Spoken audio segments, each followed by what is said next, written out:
Grateful that you have joined us tonight for our Be Red Cross Ready for Tornadoes.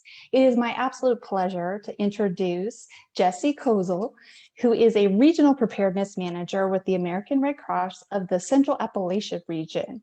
She has over 10 years experience with the organization as a paid staff and a year of volunteer experience. Jessie's emergency management and Red Cross career started in Hawaii on the island of Oahu, beautiful. Among her many responsibilities was working with the population to ensure they understood the hazards associated with the geographic location and how to adequately prepare for disasters. With more than 20% of the island's population being military, she was often requested to brief out with various service commands and family readiness groups. Today, she is responsible for preparedness activities for the Central Appalachian region, which consists of 77 counties across 5 states. Jessie participates and serves as a subject matter expert in developing emergency plans for other private sector organizations and is committed to continuing her education and career in emergency management. She was recertified as an associate emergency manager through IAEM, or the International Association of Emergency Management, at the end of 2020. She currently serves as a member of the National Red Cross Response Team and is currently working to become an international humanitarian law instructor with the Red Cross. In her spare time, do you have any spare time? She enjoys kayaking, hiking, and spending time outdoors. And for those of you who don't know me, my name is Melissa Como. I'm the director of the Military and Veteran Caregiver Network here at the Red Cross. And I do have to apologize, our ASL interpreter is not available this evening. However, we have turned on our closed captioning to be more inclusive. Should you have any questions, please feel free to email us at programs.mvcn@redcross.org. Thank you. And with that, Jessie, I'll turn it over to you. Perfect. Thank you so much. Welcome everybody to our Be Red Cross Ready presentation. Thank you for your interest today and thank you for joining us. As Melissa said, my name is Jessie. I'm from the Central Appalachia region, but I'm currently working out of Oregon right now on an assignment for Red Cross. So normally we do ask for people to go ahead and give us some safety briefing, but since we are joining from the comfort of our own homes or workplaces, I believe you should all know your emergency exits, designated meeting places for fire, location of AEDs, and hopefully where the restrooms are located. So let's get in. I think someone just joined us. Did you need to pop in, Melissa? I am going to stop you just for a second because our ASL interpreter is with us. My apologies, they were on the wrong link. So we have promoted her and we are getting ready to have our ASL interpreter ready. Thank you so much, Elizabeth, for helping us tonight, and we'll just stand by for your camera.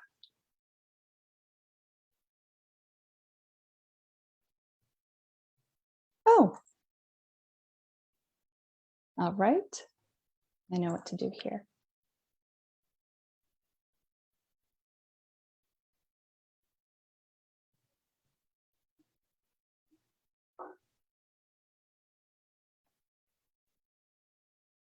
All right, Elizabeth, you should be able to turn your camera on now. There she is. Thank you so much. We will leave our closed captioning on, and we also have Elizabeth here with our ASL interpretation. Thank you. Jessie, please take it away. Sure, no problem. So let's get into it and let's discuss tornadoes. So just a question, you can kind of jot down the answer or think about it in your head if you'd like. How many tornadoes or twisters, as they're sometimes called, do you think occur? How many tornadoes or twisters, as they're often called, do you think occur in the United States each year? I'll give you a second to just kind of think about the answer here. So about each year, about 1,200 tornadoes occur in the United States, causing about 1,500 injuries, 70 deaths, most by flying debris, and cause about $400 million in damage. I'm sure that you've all heard of tornadoes and you've probably heard of Tornado Alley, right? Has everyone heard of Tornado Alley? Well, just to put some of those rumors to rest, this is a media-created term that references a large area in the central United States where most tornadoes are common or tornadoes are most common. However, it's really important to point out that there is not one tornado alley. They can actually happen and do happen throughout the United States. So today we're going to discuss how to protect yourself, your household, and your property in the event of a tornado. We'll talk about what you should do before and what action you should take during. But first, let's start by understanding what a tornado is. Tornadoes are columns of air that are rapidly and violently rotating, with wind speeds as high as 300 miles per hour. Typically, they move at 10 to 20 miles per hour, but can travel up to 60 miles per hour. When they touch down, their paths can be about a mile wide and 50 miles long. They can completely destroy homes and buildings, debark or uproot trees, and flip objects as big as trucks and mobile homes. So I gave you a lot of facts, including miles. So I just want to go over those really quickly again. So the wind speeds could be up to 300 miles per hour. They typically move at 10 to 20 miles per hour and can travel up to 60 miles per hour. And two more mile facts for you. Their paths, when they touch down, can be as much as a mile wide and as long as 50 miles. So this explains why damage is caused by high winds or impact from flying debris. Damage can range from light to catastrophic, and injuries can be minor to life-threatening. Even low-rated tornadoes are often known to cause fatalities. A tornado will disrupt transportation, power, water, gas, communications, and other services in its direct path and in neighboring areas. They often start in thunderstorms, which are sometimes called a supercell, and often come with hail, heavy rain, flash flooding, and generally the bigger, more powerful the supercell, the more destructive the tornado. Although the severe tornadoes are most common in the plain states, such as Oklahoma or Texas, they can and do happen everywhere. It's likely that a tornado is near when you hear a powerful, continuous train-like roar and see dark, often greenish clouds, which are caused by hail, as you can see on the slide here. Clouds of debris such as this, or a thunderstorm cloud, or they're low to the ground and known as a wall cloud. Another question just to ask yourself, does anyone know when tornadoes can strike? Oops, sorry about that. A little hiccup there. So the peak activity for tornadoes, they can occur in any season at any time, but most strike in the spring and summer between 3 p.m. and 9 p.m. So in the Southern Plains, tornadoes are most likely to occur in May to early June. In the Northern Plains and Upper Midwest, it is June to July. And on the Gulf Coast, it's early spring. Tornado safety depends on understanding tornadoes, staying informed about conditions, and acting quickly. So weather forecasters use two terms to describe the potential for tornadoes and for most weather that we're watching. So there's a watch and a warning. One means that a tornado is possible, and the other means that a tornado is happening now or is imminent, which means it'll be happening very soon. I know that it's hard and I can't see any of the answers, but think about which one would be which. So a watch means that a tornado is possible. When a watch is issued, know where you'll take shelter if the weather gets worse. You want to stay tuned to a NOAA weather radio to know when the warnings are issued. Or tornado warning means that a tornado is occurring or will occur soon. There's a serious threat to life and property for those in the path of a tornado. You need to go to a safe space immediately. Once you receive warning of a tornado, you don't have a lot of time. On average, tornado warnings are issued 11 minutes prior to the event, but warning times vary greatly and can also be much less. I just want to ask you a quick question. If you're thinking about leaving the house, how many people have spent more than 10 minutes gathering shoes, gathering house keys, getting yourself together? Can you imagine having to make sure that you have 11 minutes to get yourself to a safe space? It's not something that's going to be easy unless you have plans in place and you know what you're doing. So that's why we strongly encourage everyone to be informed and know exactly what these things mean. So it's also important to note, we talked about the 11 minutes, but you may not always receive an official tornado alert in your area. You need to use your own judgment on when you need to take shelter, when you're seeing or hearing a dangerous storm that may be advancing. So at this point, I do hope we kind of talked a couple of things, but I hope that you have with your household already taken some steps to prepare for a disaster. You've packed your go bag or your bug out bag, as they have been called, collected those essential supplies in those bags, created a household disaster plan, and have become informed about preparedness just in general. If you or someone in your household has access or functional needs, you'll need to create a personal support network and practice with that network, and then make sure that you are able to quickly provide instructions on how to assist. Be sure that you have at least a 7-day supply of prescription medications and medical supplies, along with any copies of prescriptions, a list of all medications and dosages, allergy lists, dietary restriction lists as well. If you have a service animal, be sure to include food, water, identification tags, and supplies for your service animal. And make sure you also include any backup battery power that may be needed for power-dependent mobility devices, oxygen, or any other assistive technology needs that you might have. In the event of a tornado, it's a really good idea to check your disaster kit. You want to make sure that you replenish any supplies that are missing, expired, or have a low supply.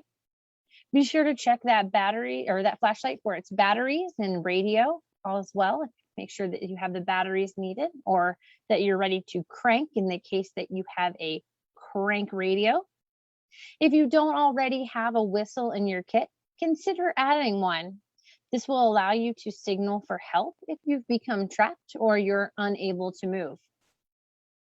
You're going to want to make sure that you tailor your plan for what you and your household will do during a tornado, and this includes your pets. Talk to the members of your household about tornadoes and what to expect.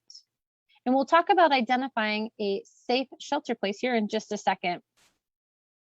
Once you've done all that, you'll want to make sure that everyone knows where the safe shelter place is and where they should go. And you do want to practice that with your household at least once a year. You want to see how quickly everyone is able to get into the designated safe shelter. And if you have a personal support network for someone in your household, be sure to include them in the practice as well. Remember to practice locating and bringing all those disaster kits and supplies. Before a tornado, it's a good idea to place any important documents, such as insurance policies or birth certificates, and other valuables in a waterproof container to keep them dry and easily accessible. Consider using a fire and water resistant safe or a bank safe deposit box. Also consider having electronic copies or pictures of documents. It's not as good as the original, but you can certainly have a picture on your phone or have it in your email, so that way it could be easily accessible after the event is over. And of course, last but certainly not least, we want to make sure that you stay informed by having access to that NOAA radio and those broadcasts. If you don't have a powered or hand crank radio, please consider putting one of those into your emergency kit. If needed, be sure to get a weather radio with text display and a flashing alert so that you can stay informed. You can also sign up in advance to receive emergency notifications from your local emergency services. Many of those emergency services are through your state or your county. Now let's spend a little bit of time talking about your safe shelter place. In your home, a basement, storm cellar, or interior room on the lowest floor is the safest place to be. Your space should not have any windows. If you live or work in a high rise, you may not have enough time to go to the lowest floor. Move to the center of the building on the floor where you are, and again, look for a location without any windows. If you live in a mobile home, identify a safe shelter place in a nearby sturdy building and the closest tornado shelter. No mobile homes are safe during a tornado. You should also ask about the tornado plans for your workplace, in your children's schools, or daycare centers. Every building has different safe places, and you should be familiar with where they're at, so where they are located. If you live in an area that frequently experiences tornadoes or severe weather, or you don't have a safe shelter place in your home, you may want to consider constructing a safe room. FEMA does have a guide that is available that will help you assess the risks and determine the best type of safe room for your needs. And we can make sure that you have access to that when we send out the information or when we post this later. You can just look for it by going to FEMA.gov, taking shelter from the storm. In the time leading up or right before a tornado, your actions will really depend on how much time you have. If a tornado watch is issued, you may have a few minutes for last-minute preparations before seeking shelter. You're going to want to quickly check your disaster kit and keep it nearby. Prepare to shelter quickly, and you're going to want to inform members of your household of the potential for bad weather. Bring any companion animals indoors and keep direct control of them. If you have to use a local shelter, make sure you know the routes and consider moving to that location now. If you do have some more time, move or secure the things on your list of outdoor items or anything else that may be picked up by wind. If you do have storm shutters, please close them. You still want to listen to the local area radio or NOAA radio, or even TV if you still have access to that for the latest information and updates. One important thing to point out that a watch is not always issued before a tornado warning. Turbulent weather changes fast when tornadoes can form very quickly, so we can't always assume we'll have more than a few moments in advance. That's why it's so important that you don't have to wait for a tornado warning to be issued if you see the tornado danger signs. So just a reminder of those danger signs: those dark, often greenish clouds caused by hail, clouds of debris, and a thunderstorm cloud that looks low to the ground and known as a wall cloud.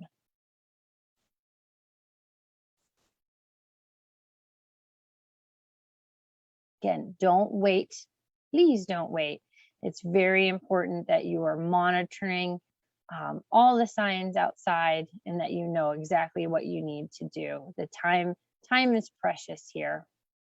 If a warning is issued, you need to take shelter immediately, being sure to remember the basics of a safe shelter place. So we did talk about that list, and I do want to just go over it again because it is so important. You want to find a small windowless interior room, bathroom, or hallway on the lowest level of a sturdy building. Avoid areas with glass windows and open span roofs, such as auditoriums, cafeterias, large hallways, or shopping malls. No space in a mobile or manufactured home, even if it's tied down, is considered safe during a tornado. Move to a shelter or a sturdy structure immediately. If you are in a high-rise building, you may not have enough time to get to the lowest floor.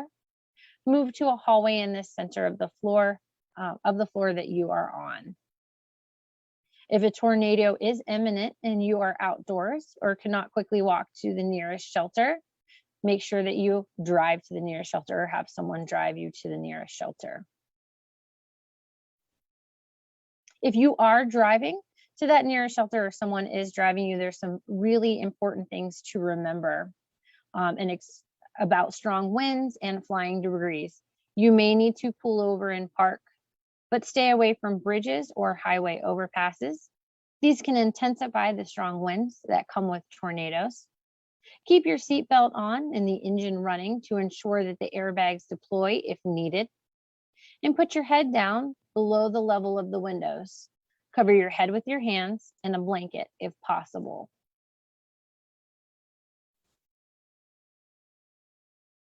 Once the tornado has passed, you're going to check for injuries and then make sure that you let family and friends know that you are safe. Be prepared for the heavy rain and the strong winds that may continue after the tornado has passed. Use extra caution while driving. Obstacles, wind, rain, and traffic lights that are out will make your driving extra challenging. Wherever you are, watch your step to avoid broken glass and sharp debris. Stay out of damaged buildings until authorities let you know that it is safe to enter. You do need to remember to continue to take care of yourself and other loved ones. If you're uncertain about the quality of your water, make sure you use bottled water. Check refrigerated food for spoilage, and if in doubt, go ahead and throw it out. Pay attention to how you and your loved ones are experiencing or handling the stress. Help people who need additional assistance, which may include infants, older adults, those without transportation, and individuals with access or functional needs, and the people who care for them. If you had to evacuate, only return home once the local authorities have said it is safe to do so. We've been talking an awful lot about the people that are in your household, but also please remember your pets. After the storm, the number of animal injuries increases due to the debris, so watch animals closely and keep them under your direct control. If you encounter an abandoned pet, use caution. The combination of confused dogs and stressed people increases the incidence of dog bites.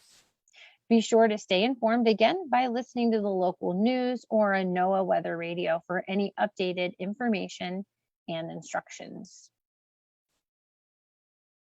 If you've had to evacuate and the local authorities give you that all clear and say it's safe to return home or to your neighborhood to inspect your home for the first time, there are some things that you need to keep in mind.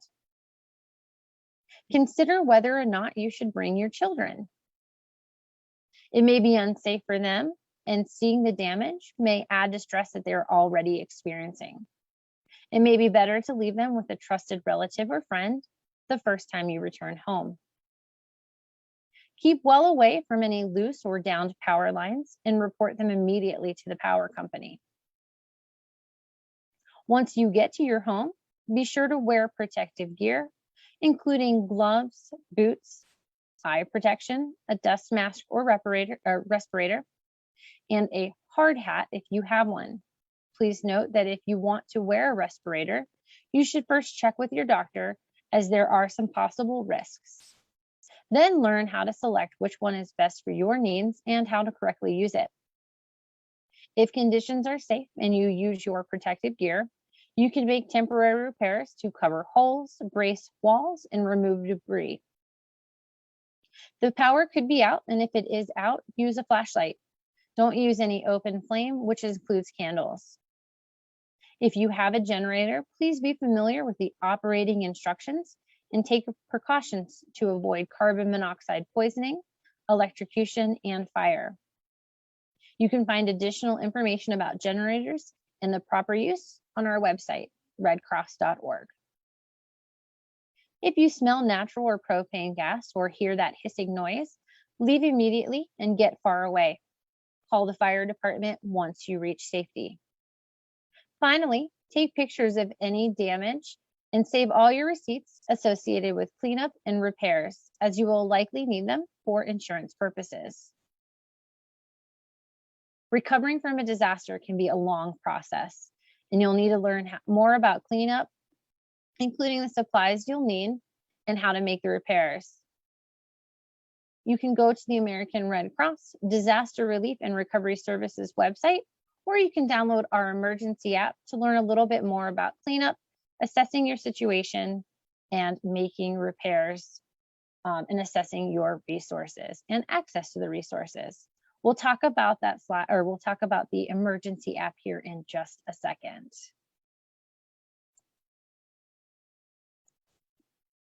So we discussed a lot of information. We will talk about the app in just a second. We focus on how you can prepare and protect yourself and members of your household. There are also some things that you can do to get your home ready for a hurricane. You're going to remove anything that could become a projectile in strong winds. For an example, debris or loose items around your yard. A diseased or damaged tree that where limbs could easily break off.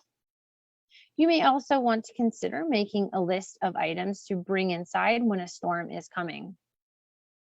Consider installing storm shutters to cover your windows so they can be quickly closed and provide the safest protection for windows. If possible, work with a professional to reinforce your home structure. And if you do so, they may recommend that you add anchors, clips, or straps to strengthen the connections of wood-framed buildings. Reinforce any masonry walls and strengthen garage doors to improve wind resistance, particularly double-wide garage doors. This is because standard garage doors are often damaged or destroyed by flying debris, allowing strong winds to enter.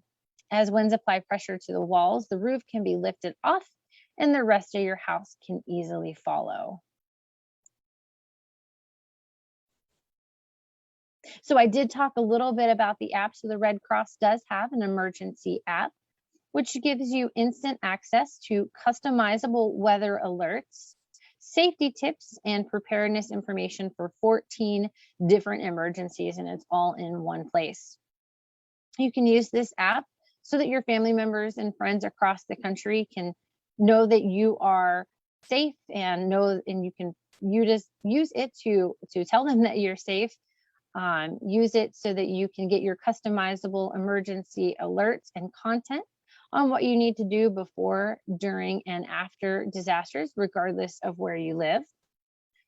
The app provides expert advice on what to do in the case of a tornado, just as we talked about here today, hurricane, earthquake, flood, thunderstorm, wildfire, winter storm, and many other disasters.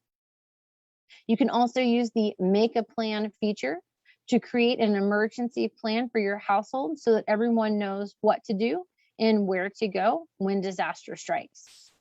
And one super important note that I do want to make is that the emergency app is free in the app stores for smartphones, tablets, and any wearable mobile devices, and can also be found by searching for American Red Cross or going to redcross.org/apps.